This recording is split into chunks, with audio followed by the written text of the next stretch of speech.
The Boston Bruins come to Toronto sitting atop the Eastern Conference. Coming off a pair of shutout losses, the home team has heard the less than complimentary words of their coach. There is pride in this Leafs team, and tonight, without question, they will have sights set on meeting Wilson's charge with a winning result. The stage may be set in this mismatchup. Boston coming in off a pair of road losses, perhaps a bit weary and without a few key point getters. But they might just get caught taking a struggling Toronto team too lightly. All this and more straight ahead.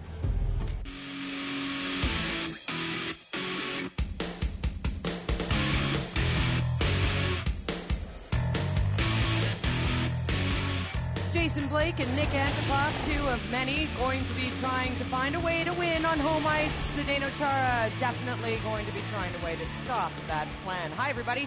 Welcome to Molson Canadian Leaf Nation pregame show live from Gate 1 at the Air Canada Centre. I'm Jody Vance, very pleased to be joined by the panel. Joe Bowen, who you will hear tonight on AM 640 Toronto Radio, doing play-by-play for the Leafs and Bruins. Mark Morrow, our hockey analyst, and of course, our senior reporter, Paul Henrik, down there on the end. He's really in charge, that Paul Henrik. We've got a lot to cover off tonight. Boston Bruins, as mentioned, doing very, very well of late. The Toronto Maple Leafs struggling, to say the least. We'll cover it all over the next hour, and it all begins with our headlines, powered by Ford, brought to you by you.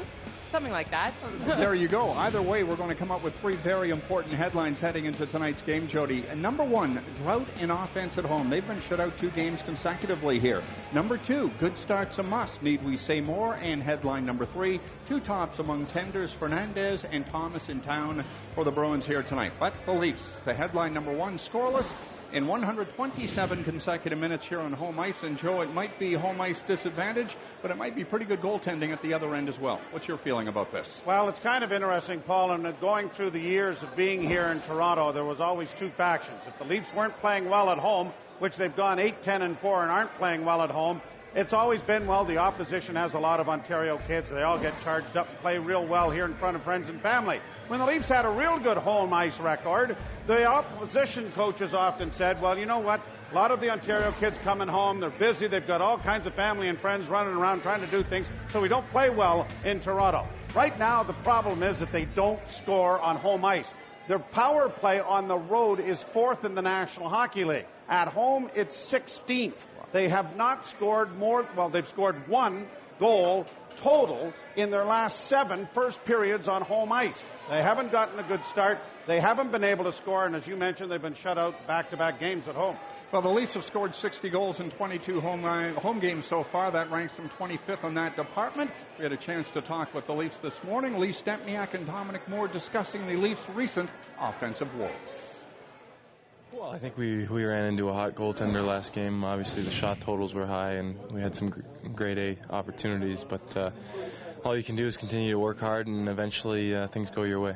Your line has seemed to stay together, but now we're starting to see all the other lines that started off at the start of the season come together as well that had some production. Good to see that kind of comfort level back again? Well, I think obviously chemistry is important, and I think when the goals aren't there, you try and switch things up and see what might work, and hopefully some of the combinations will find some chemistry tonight. It might just be one of those things where we're not scoring at home. It's sort of the way it is. It's not like we're changing our game or doing anything differently at home. Part of it might be a hesitancy to come out and sort of play a simple game early on. I think it's easier to do on the road where you're just sort of happy to chip it in and chase it down and generate your chances that way. And it seems like we refuse some shots at home sometimes where on the road you're trying to take as many as you can. So I think we need to do that more. And if Tim Thomas is playing, he plays really well and doesn't give up on any pucks. So we got to make sure we're fighting for the rebounds and just keep getting second and third opportunities. Well, Mark, you can say this for the Leafs. They've been consistent on home ice when it comes to scoring or lack thereof, especially when you look back over the course of the last 10 games. You're absolutely right. And I think a lot of it has to do with what Lee Stempniak basically just said. It's a mental approach. They're coming out and trying to do too much on home ice. Where on the road, you don't have that worry. You fall back into your systems play. You're more focused on the game itself. You don't have all the away from the rink distractions because you're simply at the hotel with the guys. You're constantly focused on the game. That playing into it, it's a lame excuse at the same time. You've got to come out and perform regardless. You're more comfortable at home. It's easier to get prepared at home. You have all your facets that you want right there. So it's something that they've got to really find a way to overcome. they're obviously, like you said, looking for that magic formula. It could be this excuse, could be that excuse, whatever it is, they got to throw it all at the door and go out and play hockey. And why is San Jose won 22 games on home ice and lost in regulation only once? It's, talent has something to do with it, but boy, when you get on a roll, the confidence level is great. Let's go to headline number 2, guys, and a better start is an absolute must. And, Joe, we just break down the numbers. The team really digs themselves a hole early, and it's uphill from there. Well, as I pointed out earlier, they've scored 1 goal in the first period in their last 7 games in total, and that's just unacceptable. You've got to be able to come out of the chute, have the opposition back on their heels by a good forecheck and get going, and then produce some offensive numbers. And they've got to be able to start doing that on home ice, because of the old adage, if you have a great home ice record and can play .500 on the road, you're going to be in the Stanley Cup playoffs. And right now, home ice is as big a problem as this organization has going forward. Well, scoring goals will not be easy tonight, but we will see. Headline number 3, let's talk about these 2 outstanding keepers for the Boston Bruins. And the starter tonight will be Tim Thomas. And nothing like 10 years in the minors, Joe, before you get to the National Hockey League, but this guy has made it count. Yeah, and he's got Jim Ralph just beside himself, because if he'd have stuck it out one more year, Jimmy thinks he might have made it. But here's a guy you could have had for a song. I mean, you could have had him for a song. And he has just literally willed himself and worked his way to be a real good goaltender in the National Hockey League. And the Bruins went out and got Manny Fernandez almost as thinking that he would take over for Thomas. Thomas has been better than Fernandez, but the 2 of them together have been just absolutely outstanding. And they're, I guess in the top 2 or 3 as far as goals against average in the league.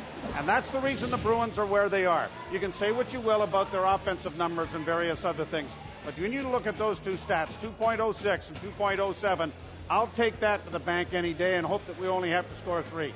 And I think, Mark, he is an unrestricted free agent. Fernandez is at the end of the season. But if the Bruins are going to go deep into the playoffs and maybe even win this thing, they've got to have 2 good goaltenders. I suspect he's going to be here for the get-go and right on through to the spring. Oh, absolutely. You don't give up this kind of strength that you have. Yeah, you may lose it to unrestricted free agency come the springtime, and they may only go with 1 guy in the playoffs, but it gives them the ability to rest these guys leading up to it, and they can alternate games. You see their stats. They're pretty easy, pretty close in games played. Some injuries have played a factor into that. But when you've got that kind of strength, you hang on to it. This is a year that the Bruins could really make some noise in the playoffs. That's the one thing. They've been good for the last couple of years, but they haven't gotten beyond that long playoff run yet. And when you have 2 goaltenders playing like they do right now, you hang on to it, you keep it, hope to make that run. Well, as mentioned, Thomas will get the start tonight. He is 10-2-1 in his last 13 starts and applauds his Bruins' resilience when times get tough, as they are now in terms of injuries. They've been able to withstand quite a few key injuries. No, but it's not easy. But the kids coming up from Providence have stepped up and done a great job, and so have some of our other veteran players. Have you had to change your game at all, or do you still come out and play the way you normally do? But having said it, I mean, you have a lot of young guys coming up, a lot of guys who don't have the NHL experience. Did that at one point make you worry at all? No, I'm used to it over the years. I mean, playing in the AHL, you see a high turnover of of faces in the locker room, and the defense that I have, I've worked with before, like Lashoff over the past couple of years. Hunwick has been here all year, so my young defense, it hasn't been a big adjustment. I'm familiar with my defensive core, and so it hasn't made too much of a difference. I have been getting a little bit more action than I would say that I got the first 30 games of the year as compared to the last 15, but my approach hasn't had to change. All right, that was the headlines brought to you by Ford, powered by you. I had that a little bit backwards. That's Joe Bowen, right. Thank you very much for joining us, as you always. Power me anytime you like. Oh, thank you, darling. AM 640 Toronto Radio is where you'll hear Mr. Bowen's call tonight. Heavy on the mister.